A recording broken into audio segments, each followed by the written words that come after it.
அதிமுகவில் தற்பொழுது உட்கட்சி மோதலின் காரணமாக எடப்பாடி பழனிசாமி அவர்கள் மீது கை வைக்கும் அளவிற்கு முன்னாள் அமைச்சர்கள் துணிந்து விட்டார்கள். தற்பொழுது மூன்றாவது அணி உருவாவதற்கு வாய்ப்புகளை எடப்பாடி பழனிசாமியே ஏற்படுத்திவிட்டார். என்னதான் நடக்கிறது?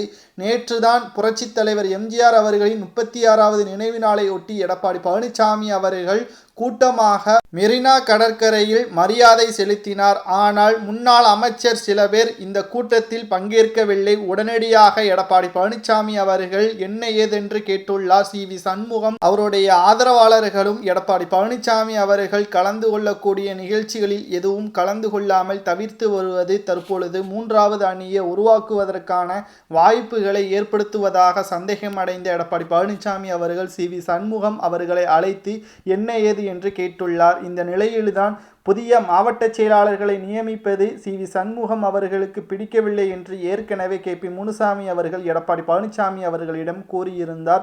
4 தொகுதிகளை கவனித்து வரும் சி.வி. சண்முகம் அவர்கள் அந்த 4 தொகுதிகளிலும் புதிதாக ஒரு மாவட்ட செயலாளர், அதுவும் இளம் மாவட்ட செயலாளரை நியமிக்க உள்ளது சி.வி. சண்முகம் அவர்களை கோபப்படுத்தும் விதமாக அமைந்திருக்கிறது. இந்த நிலையில்தான் தற்பொழுது மூன்றாவது அணி சி.வி. சண்முகம் அவர்கள் ஏற்படுத்துவதாக தற்பொழுது அதிர்ச்சியடைந்திருக்கிறது அதிமுகவில் இருக்கக்கூடிய பிற முன்னாள் அமைச்சர்கள். இதனால் நாளை நடைபெற இருக்கக்கூடிய பொதுக்குழு கூட்டத்தில் எடப்பாடி பழனிசாமி அவர்கள் கலந்து கொள்ளும் பட்சத்தில் சி.வி. சண்முகம் அவர்கள் இந்த பொதுக்குழு கூட்டத்தை புறக்கணிப்பார் என்றும், நேற்று மாலையிலேயே எடப்பாடி பழனிசாமி அவர்களை கை ஓங்கும் அளவிற்குத்தான் சி.வி. சண்முகம் அவர்களின் செயல்பாடுகள் இருந்தது.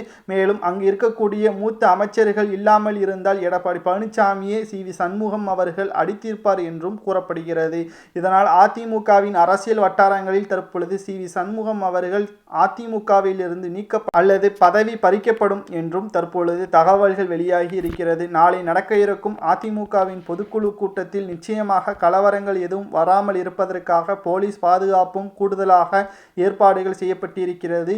இந்த கூட்டத்தில் எத்தனை பேர் எடப்பாடி பழனிசாமியை புறக்கணிக்கிறார்கள் என்பதை நாம் பார்க்கத்தான் போகிறோம். இதை பற்றி உங்களது கருத்துக்களை கமெண்ட் வாயிலாக கூறுங்கள். நன்றி, வணக்கம், ஜெய்ஹிந்த்.